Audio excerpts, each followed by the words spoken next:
Hello everyone. तो railway में ITI के लिए एक वैकेंसी निकली है जो कि है डीएफसीसीआईएल की तरफ से निकाली गई है। रेल मंत्रालय का ये उपक्रम है डीएफसीसीआईएल। यहाँ से आईटीआई वालों के लिए वैकेंसी निकली है एमटीएस की पोस्ट पर, जहाँ पर हम जानेंगे कि फॉर्म की फीस कितनी है, आपके लिए कौन कौन से आईटीआई की ट्रेड है, सिलेबस क्या रहने वाला है एंड एप्लीकेशन कब से स्टार्ट हो रहे हैं, इस बारे में बात करेंगे। तो एप्लीकेशन आपके स्टार्ट हो चुके हैं, आपको मैं ये चीज़ पहले ही बता देती हूँ, इसके बारे में डिटेल में जानेंगे। तो ये देखिए, एमटीएस के लिए और junior manager, executive and MTS, इन सभी के लिए यहाँ पर फॉर्म जो हैं वो स्टार्ट हो गए हैं 18 जनवरी से। 18 जनवरी 2025 से आपके फॉर्म स्टार्ट हो गए हैं अप्लाई होना और 16 जनवरी इसकी लास्ट डेट है। यहाँ पर आपके 2 एग्ज़ाम होंगे, इस पर भी हम डिटेल में चर्चा करेंगे। ठीक है, पहला एग्ज़ाम होगा अप्रैल में, इसको पास करते हैं तो दूसरा एग्ज़ाम होगा आपका अगस्त में। ठीक है, और उसके बाद जो पैट का होगा एग्ज़ाम, पैट यानी कि आपका फिजिकल एफिशिएंसी टेस्ट, दौड़ वगैरह यहाँ पर होती है। ठीक है, तो ये अक्टूबर और नवंबर में होगी। अब एमटीएस की जो पोस्ट है उसको थोड़ा डिटेल में जान लेते हैं कि कौन कौन यहाँ पर अप्लाई कर पाएगा। और ये देखिए एमटीएस है हमारी यहाँ पर नीचे। सबसे ज़्यादा पद एमटीएस के लिए ही निकाले गए हैं, 464 हैं, जो कि डिवाइडेड है कैटेगरी वाइज। जनरल के लिए 194, एससी के लिए 70, एसटी के लिए 32, ओबीसी और नॉन क्रीमी लेयर के लिए 122 और ईडब्ल्यूएस के लिए 46 यहाँ पर रखी गई है। ठीक है, बाकी की पीडब्ल्यूडी के लिए 33 और एक्स सर्विसमैन के लिए 113 यहाँ पर पोस्ट को डिवाइड कर दिया गया है। ठीक है, और यहाँ पर इसेंशियल क्वालिफिकेशन आप देखिएगा, यहाँ पर ग्रुप डी में तो हमारी शायद ऐसा नहीं लग रहा है कि आईटीआई अब एलिजिबल हो पाएगी। कोशिश तो काफ़ी की जा रही है लेकिन थोड़ा मुश्किल है, इसको समझ लीजिएगा। यहाँ पर आपके पास अप्रेंटिसशिप होनी चाहिए। एक चीज़ समझ लीजिए, कौन सी ट्रेड है कौन सी नहीं है। आईटीआई की ऑल ट्रेड यहाँ पर एलिजिबल हैं, कोपा भी एलिजिबल है। ठीक है, अभी सिलेबस भी आप लोग समझिएगा। एंड अगर आपने अप्रेंटिसशिप किया है 10th के बाद, अगर आपने अप्रेंटिसशिप किया है तो आप फॉर्म फिल कर पाएंगे। लेकिन यहाँ पर एक थोड़ा सा ट्विस्ट है, ये है कि अगर आपके 10th में या फिर आईटीआई में 60% से कम मार्क्स हैं तो आप यहाँ पर अप्लाई नहीं कर पाएंगे। Approved by NCVT SCVT with not less than 60% marks in ITI. हाँ जी, तो आईटीआई में आपके 60% से कम मार्क्स नहीं होने चाहिए। आईटीआई की सभी ट्रेड यहाँ पर एलिजिबल हैं, आप फिर से सुन लीजिए, आईटीआई की सभी ट्रेड यहाँ पर एलिजिबल है। अगर आप सरकारी रिजल्ट पर जाते हैं तो आपको यहाँ पर DFCCIL MTS executive online form 2025 दिखेगा, वहाँ पर जाके आप क्या कर सकते हैं, अप्लाई कर सकते हैं। यहाँ पर देखिए पूरी डिटेल यहाँ पर दी गई है एमटीएस के लिए। तो एमटीएस में यहाँ पर फीस होगी 500 रुपये और एससी एसटी और पीएच के लिए यहाँ पर 0 फीस है, यानी कि कोई भी फीस नहीं है। करेक्शन डेट 23 से 27 फरवरी तक आप करेक्शन कर सकते हैं। करेक्शन डेट यहाँ पर दी गई 23 से 27 के बीच में आप अपना जो फॉर्म है वो करेक्ट कर सकते हैं अगर कोई भी गलती हुई है तो। स्टेज 1 आपका होगा अप्रैल में, यानी कि सीवीटी 1, 2 एग्जाम होंगे, सीवीटी 1 एंड सीवीटी 2। सीवीटी 1 आपका अप्रैल 2025 में होगा, उसको अगर आप क्वालिफाई कर लेते हैं तो आप सीवीटी 2 में जाएंगे, जो आपका होगा अगस्त 2025 में। ठीक है, मिनिमम एज है 18 ईयर। ठीक है, मिनिमम एज 18 ईयर है एंड मैक्सिमम एज है 33 साल फॉर मल्टीटास्किंग स्टाफ। ये दिख रहा है, मैक्सिमम एज है 33 साल और एज रिलैक्सेशन भी मिलेगा। तो सोचिए आपको लगभग 38 साल तक यहाँ पर जो फॉर्म फिल हो पाएंगे। 464 पद है, इसके बारे में हम बात कर चुके हैं। 1 साल की ट्रेड हो तो भी यहाँ पर आप अप्लाई कर लोगे, यानी कि आईटीआई की सभी ट्रेड यहाँ पर एलिजिबल हैं। ये कैटेगरी वाइज मैंने आपको बता दिया था। आप सिलेबस के बारे में बात कर लेते हैं कि सिलेबस आपका कैसा रहेगा। सिलेबस आपका मैं अभी डिटेल में बता देती हूँ। सिलेक्शन प्रोसेस हम आपको बता देते हैं कि जो सिलेक्शन प्रोसेस होगा वो देखिए किस तरीके से होगा। सबसे पहले आपका सीवीटी एग्जाम होगा, सीवीटी 1, जिसमें आपके 100 क्वेश्चन पूछे जाएंगे। 100 क्वेश्चन पूछे जाएंगे जिसमें general knowledge, numerical, mathematical ability यानी math, general knowledge, general intelligence, logical reasoning, general science, knowledge about railway, DFCCIL. एक चीज ध्यान रखिएगा, 30 नंबर की मैथ होगी, 30 नंबर की रीजनिंग होगी, तो आपको इस पर ज़्यादा ध्यान देना है, इन दोनों पर। ठीक है, 15 नंबर की आपकी यहाँ पर साइंस होगी, जनरल साइंस, सामान्य विज्ञान, ठीक है।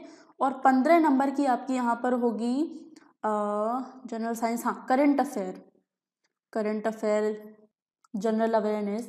एंड 10 नंबर की होगी अबाउट रेलवे DFCCIL, मतलब रेलवे के बारे में, DFCCIL के बारे में, कब इसकी स्थापना हुई, क्या कुछ इम्प्रूवमेंट हुआ, इन सब के बारे में 10 नंबर के क्वेश्चन आएंगे। तो ये आपका CBT 1 का पूरा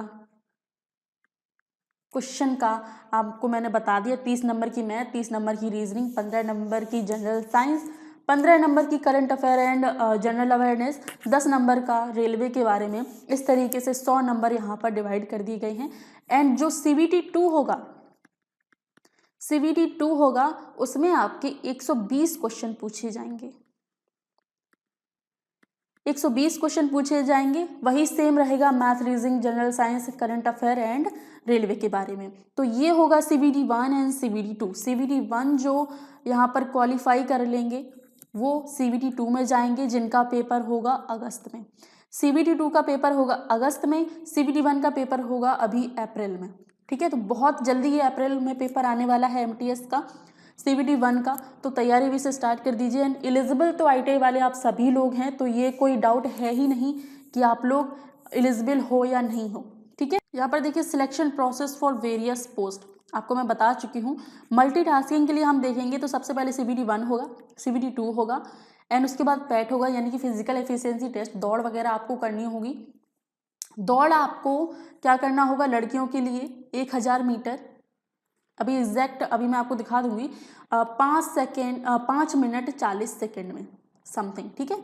1000 मीटर आपको दौड़ना है 5 मिनट 40 सेकेंड में, और लड़कों को 1000 मीटर 4 मिनट में दौड़नी है, इसके आसपास है, ठीक है। अभी डिटेल में बात करेंगे पैट के लिए। और लड़कों के लिए 35 किलो का वजन लेके दौड़ना है, और लड़कियों को 25 किलो का वजन लेके दौड़ना है, 20 से 25 किलो, ठीक है। उसके बाद डॉक्यूमेंट वेरिफिकेशन होगा, उसके बाद मेडिकल टेस्ट होगा।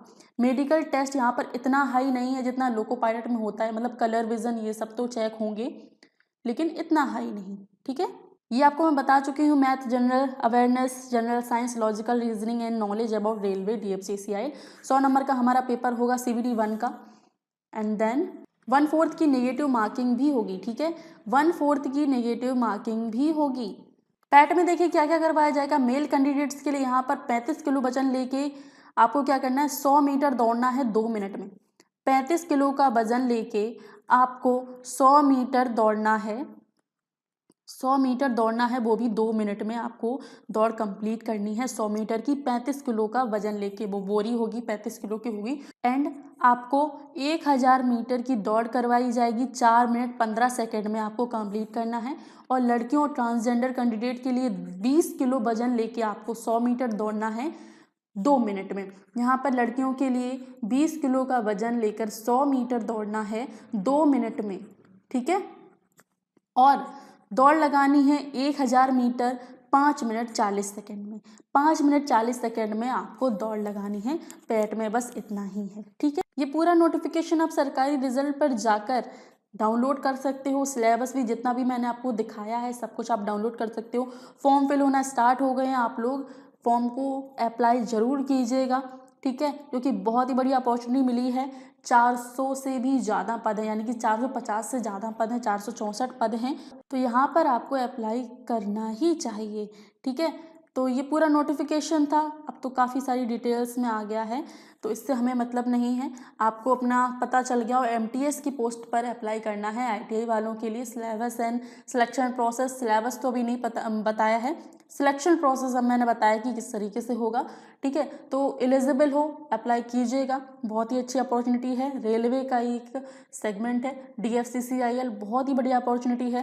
केवल और केवल ITI ट्रेड, ITI की सभी ट्रेड, अगर आपने ITI नहीं करी है, अप्रेंटिसशिप करी है, किसी भी ट्रेड से करी हो, आप यहाँ पर एलिजिबल हो। 500 रुपये यहाँ पर आपको फीस देनी होगी, ठीक है। SC ST PH के लिए यहाँ पर कोई भी फीस नहीं है। ऑल इंडिया के कैंडिडेट यहाँ पर एलिजिबल हैं, ठीक है। ऑल इंडिया कैंडिडेट यहाँ पर अप्लाई कर पाएंगे, तो डेफिनेटली इसमें अप्लाई कीजिएगा। रेलवे ग्रुप डी में कोई पता नहीं है, मुझे मुश्किल लग रहा है कि उसमें ITI लागू होगा, ठीक है, क्योंकि आज 19 हो गई है, 23 तारीख से फॉर्म फिल होना स्टार्ट हो जाएंगे, और अभी तक कोई भी न्यूज़ निकल कर नहीं आई है। हमारा जो मामला है आईटीआई को लेकर वो तो पहुंचा है हाई कोर्ट में, लेकिन अभी यहाँ पर कोई भी न्यूज़ नहीं आई है। तो डेफिनेटली आप इसमें अप्लाई कीजिएगा, तैयारी स्टार्ट कर दीजिए और फॉर्म फिल होना स्टार्ट हो गए हैं। एंड कोई भी क्वेरी है, कोई भी क्वेश्चन है, आप मुझे कमेंट कीजिएगा।